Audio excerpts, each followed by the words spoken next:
Previously in the life of Captain John Price, he was imprisoned in a Russian gulag for 3 years, survived and was freed, launched a nuclear missile at the occupied United States, detonating it at a high altitude as to EMP the Russian forces, but destroying the International Space Station in the process, betrayed by General Shepard, who killed off 2 of Price's men, phoned up his arch nemesis, and killed General Shepard with the help of his best friend, Soap McTavish, who is currently dying from where we left off. So, not much has happened so far. Modern Warfare 3 begins the way any game should, with a monologue from Captain Price. Your world as you knew it is gone.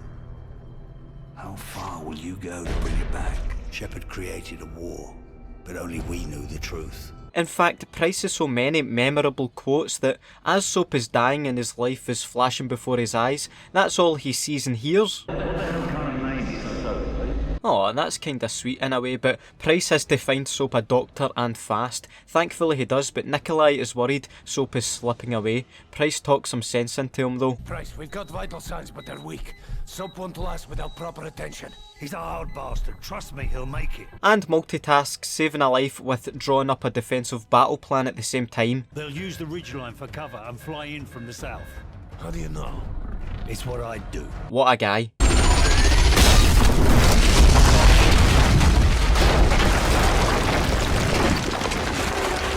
I mean, questions have to be asked. What the fuck was that pilot up to? But anyway, luckily, Price keeps his hat on and everyone survives, including our new friend Yuri, who is quickly shown the ropes. Do whatever this man says! You're damn right. Price and Yuri fight their way through a plethora of bad guys to get Soap to safety before setting his sights on Makarov. The duty of every soldier is to protect the innocent, and sometimes that means preserving the lie of good and evil. That war isn't just natural selection played out on a grand scale. The only truth I've found is that the world we live in is a giant tinderbox.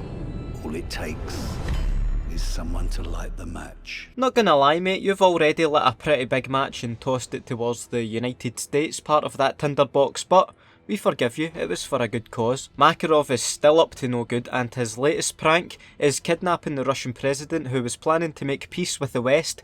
Obviously old Mac was having none of that, but Price is having none of Mac's bullshit. Frankly, he's had enough. Makarov wouldn't let this travel lightly if it didn't serve a greater purpose. And chances are the bastard will be there personally to see things off. If he's back on the grid, then so are we. And the new gang, consisting of Price, Soap and Yuri, is off to Sierra Leone. So, try not to die this time. You worry about yourself, old man. They may have been through some tough times, but they're still full of the banter. The troops aren't without their weaknesses though. One of the major ones is not being able to completely finish a stealthy mission without it turning into a shoot everyone in sight mission. I mean, sure, Price is more than capable of handling that, but it's led to a few bumps and bruises over the years. In fact, you start to wonder if all those knocks has caught up with him as Makarov's cargo escapes. Intercepting that cargo was the reason they were in Africa.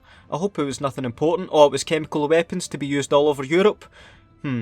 Price, you think you might want to get your head back in the game here, mate? Make sure this doesn't happen again. It was Makarov. The bastard slipped through my fingers in Sierra Leone. What does MI6 know? Oh, you're on everyone's shit list, John. There's no way I could get you clearance. Don't give me that. You still owe me for Pripyat, and I'm calling it in. Easy, son. You can even hear in Macmillan's voice he's not too happy with Price, but he believes in him enough to start extinguishing some fires, starting with a dude called Warabi. I like how the team doesn't even pretend they're going to go in stealthy this time, they just steam in, guns blazing, with helicopters blowing the place up ahead of them. After clearing a path to Warabi and capturing the man himself, Price uses an interesting tactic to get some intel from him. Look familiar. Where's Makarov? Tell me and it's yours. Paris! He oversaw the delivery in Paris! Right then. This is for the boys at Hereford. Just the couple war crimes committed there, but if we can forgive him for blowing up the ISS, then we can forgive him for this. Surely this is small fry. What isn't small is the sandstorm and ambush the team find themselves up against now, and things start to get so bad that Nikolai's chopper gets shot down, but Price is never going to leave a man behind. In fact, this is the second time we've seen Price specifically rescuing Nikolai, but it's no wonder, he's been a good friend of the captain. The mission is successful, they all escape, and Price redeems himself somewhat by passing into intel recovered from Warabi onto Sandman of Delta Force, who he's worked with before. Makarov's bomb maker, Volk, is in Paris. We need to act before he bolts, and I can't make the window. You're the only one I trust with this. I'm on it. And Delta Force gets the job done. Unfortunately, the Eiffel Tower had to collapse in the process, but need I remind you of the international... Okay, maybe I don't have to, but Price was right. The intel paid off with more intel, including information that Makarov is in the area. Makarov's already making friends. He's meeting with his top advisor 6 hours from now. Location is the Hotel Lustig. It's in the center of the city, near the old square. Makarov's council all together in the middle of a war zone. Sounds convenient. Overconfidence makes you careless. Just be careful that you're not the careless one, Price. Let's get this over with. I'm still interested in how Price's hat stays stuck to his head and doesn't get wet. Maybe it's a special hat only afforded to gods of war like him, but anyway, the boys are in Prague with only one goal in mind: assassinate Makarov. Soap and Yuri split from Price as they all make their way to their positions for this power play. What do you see? Bugger all, mate. Looks like Makarov's late for his own funeral. Sit tight until we get a clean shot. Then you can put as many rounds on him as you like. There's tension in the air. This mission already has a lot of similarities to one a certain Lieutenant Price was involved in. He's not exactly got a stellar assassination record, but he's hardly short of confidence as he descends down the building while Soap and Yuri pick off Makarov's men on the balcony. Price only needs a couch and a table for some cover. As he picks up some kills himself inside the building, it's only a matter of time before Makarov... Captain Price. Ад ждет тебя. Price, get out of there! Yuri, my friend. You never should have What the come hell's he here. talking about? Get out now!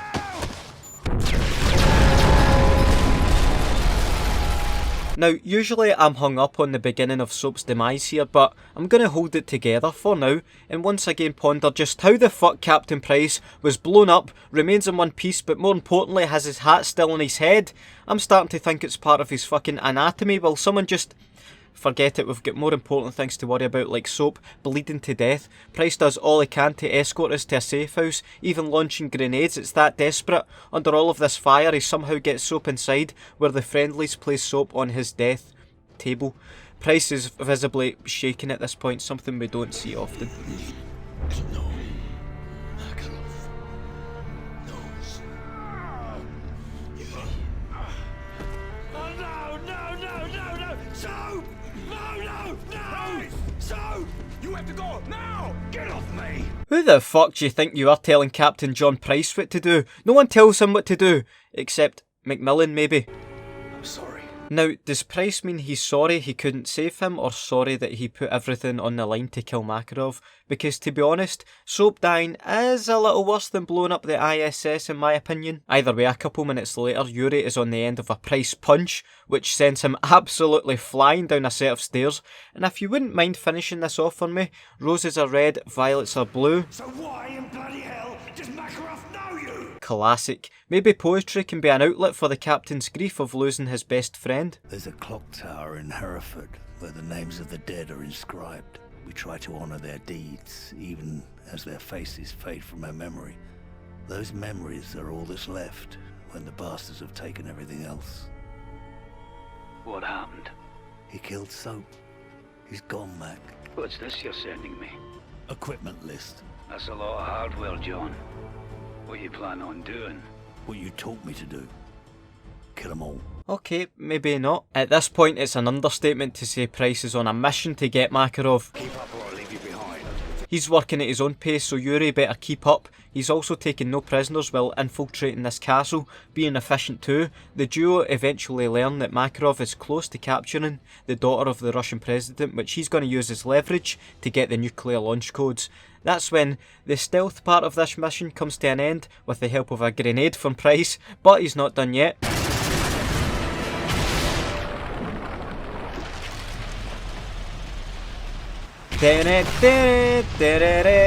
That was pretty cool. Once we get boots on the ground, it's gonna get lively down there. Hopefully you can keep up, old man. I know you Yanks like to take all the credit, so Yuri and I'll keep the neighbours in check while we roll hard to secure the hostages. Joint operation time. I like how whenever these happen, Price is still in charge of everyone, and with good reason. The team finds the daughter but learns that the president is even further down the mine they're currently in. It's reinforced steel, we can't get through this. Price must be feeling unwell or something, because I'm sure he could boot down a reinforced steel door on a good day, but his workaround plan is a decent alternative, and good thing he took it easy on Yuri with that punch, otherwise he might not have been able to pull off these shots. As the President boards the evac, Yuri takes another hit, this time from an RPG. Price has to drag him to safety while Metal Team of Delta Force provides cover. In fact, Sandman tells Captain Price and the rest to leave them behind so they can escape, much like Captain Price did at the start of Operation Kingfish. I would show you that again, but Activision might claim copyright, so you'll have to take my word for it.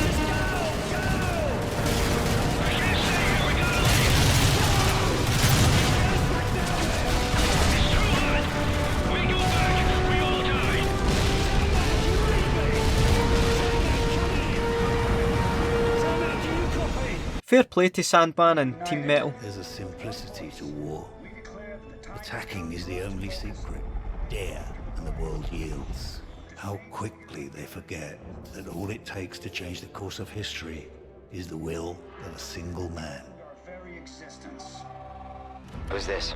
Prisoner 627. I'm coming for you, Makarov. Haven't you heard, Price? They say the war is over. My war ends with you. Like it ended for Captain McTavish? Tell me, Price, how long did it take him to die? I've destroyed your world piece by piece. It's only a matter of time until I find you. You won't have to look far. Do you know, Makarov, I thought you might just be a little misunderstood at times, but that cheeky remark about soap, you are a nasty piece of work. I think that might have pissed Price off, as he's turned himself and Yuri into juggernauts as if they weren't already, and it's time to complete that objective, kill Makarov. This is for soap. Go on, John. Makarov might think he's a bit of a hard man, but imagine looking down from that building and seeing these two monsters coming for you. Also, how satisfying is it actually playing as Price? It feels like you're driving a supercar. You need to keep it under control though, otherwise things like this happen.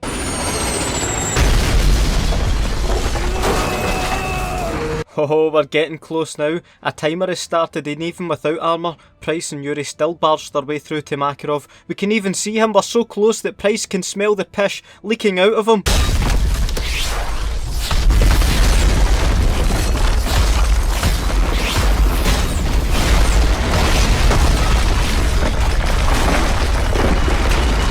Ah, shite. Even Price knows it's never never, and with Yuri's blessing he continues the chase. Makarov thinks he's escaped in the nick of time before Price leaps and grabs onto Makarov's chopper. These pilots have got another thing coming.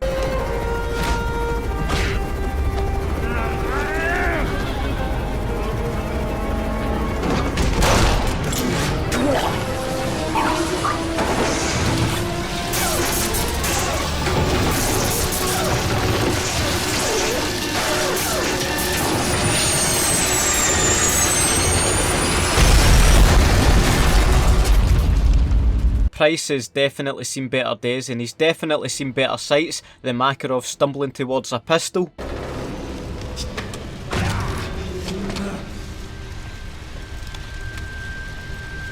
Goodbye, Captain Price. What the fuck is this guy made of? Yuri should have saved the day. He shot him and it barely even rocked Makarov, but Price follows up with the rebound.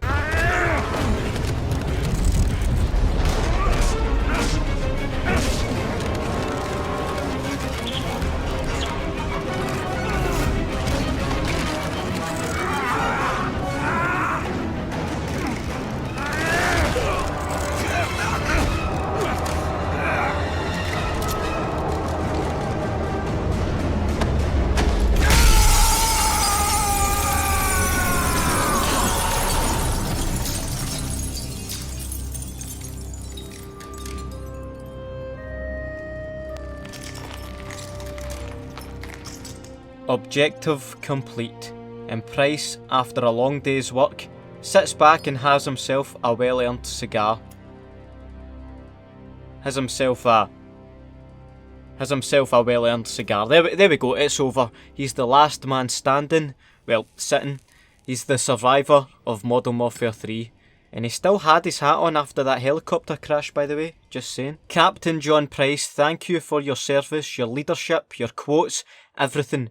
Please leave a like on the video if you have enjoyed it, show some respect for the captain, and be sure to check out the previous 2 parts if you haven't already. Shout out to the Priceification squad, and if you'd like to become part of that amazing squad, hit that wee bell icon when you subscribe to the channel. Also, let me know which other COD characters you'd like to see videos of in the future. Have a nice day, and I'll see you in the next video. Bye.